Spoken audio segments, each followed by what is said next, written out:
Les personnes présentes sur YouTube ne sont plus seulement des YouTubeurs. Ils deviennent très vite des hommes et des femmes d'affaires, des artistes, des athlètes et même des milliardaires. Prenons l'exemple de KSI et Logan Paul, qui se sont emparés de l'industrie des boissons avec Prime Hydration, ce breuvage souvent en rupture de stock dans les magasins. Comment deux anciens rivaux se sont-ils réunis pour créer ce qui pourrait être l'une des plus grandes tactiques commerciales et stratégiques sur les réseaux sociaux? Et est-ce que cette tactique peut rapporter des milliards? Pour mieux comprendre où nous en sommes aujourd'hui et comment Prime en est arrivé là, il faut remonter au 25 août 2018, le jour où KSI et Logan Paul se sont livrés à un combat de boxe. Après que KSI ait été témoin du succès commercial et financier de son tout premier événement de boxe sur YouTube avec Joe Weller, il devait choisir sa prochaine victime. Mais elle ne pouvait pas être n'importe qui. Il devait donc choisir son adversaire selon certains critères. L'adversaire devait avoir un nombre similaire d'abonnés, un corps physique comparable à celui de KSI et c'est quelqu'un qui devait être capable de jouer le rôle du méchant. Logan était le candidat idéal pour ce scénario. Le combat s'est soldé par un match nul et les fans les ont suppliés pour une revanche. KSI et Logan étaient les artistes qu'ils sont. Le deuxième combat a eu lieu le 9 novembre 2019 au Staples Center de Los Angeles. KSI a remporté le combat par une décision partagée. Bien que KSI soit sorti vainqueur du combat contre Logan, ce n'était pas nécessairement une perte pour ce dernier car son image publique avait changé.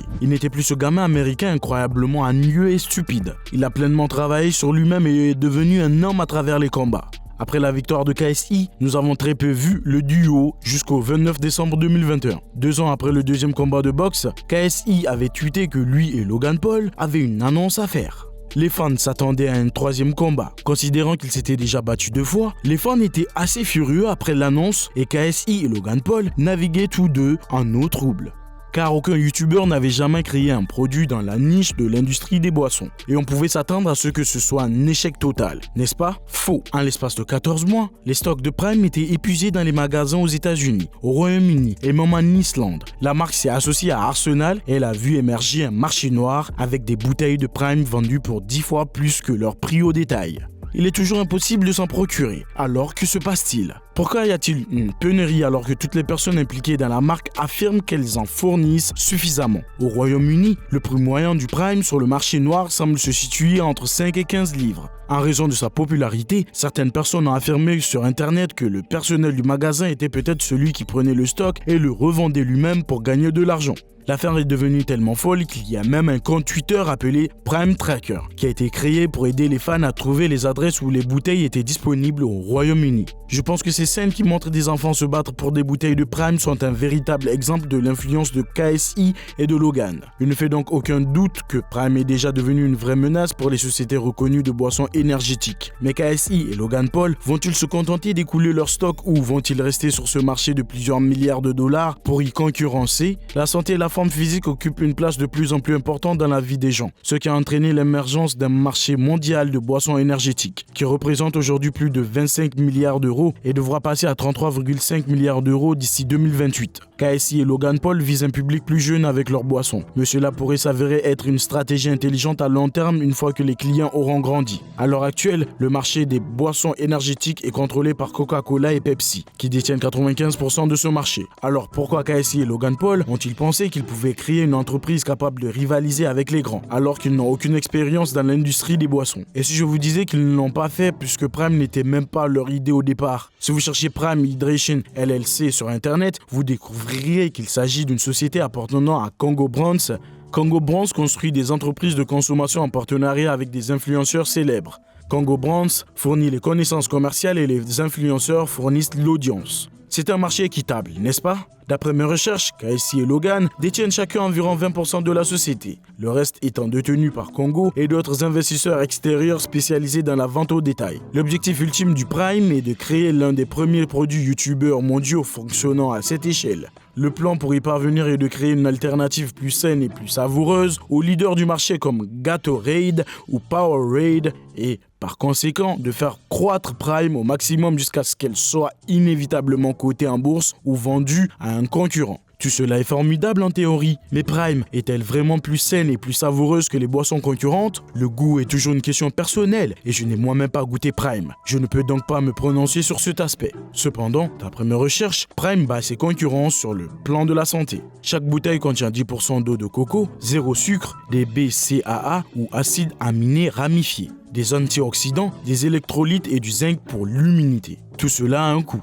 Prime est environ 35% plus cher que ses concurrents. Pour des produits de consommation courante, ce n'est pas rien. Heureusement pour KSI et Logan, cette différence de prix ne va pas durer éternellement. Cela est dû à la magie de ce qu'on appelle les économies d'échelle. Par exemple, si vous voulez acheter 100 bouteilles à un fabricant, il vous facturera beaucoup plus par bouteille que si vous en achetez 1000. Cela s'explique par le fait qu'il vous accordera un rabais important afin de conserver votre clientèle pour des commandes plus importantes à l'avenir. Étant au fur et à mesure que Prime se développe et réalise de meilleures économies d'échelle, le coût finira par baisser et se rapprocher de celui des concurrents sur le marché. Étant donné que Prime n'a fait que gagner en popularité depuis son lancement, il est clair qu'il s'agit d'un excellent produit dans un marché en pleine croissance. Mais est-ce suffisant pour rendre Logan Paul et KSI milliardaires? Pour le savoir, nous devons évaluer l'entreprise. Mais d'abord, nous devons comprendre comment les entreprises sont évaluées. Je dirais que la méthode la plus simple pour évaluer Prime est une technique d'évaluation appelée multiple de valorisation. Cette méthode consiste à examiner une entreprise similaire, cotée en bourse ou qui vient d'être acquise.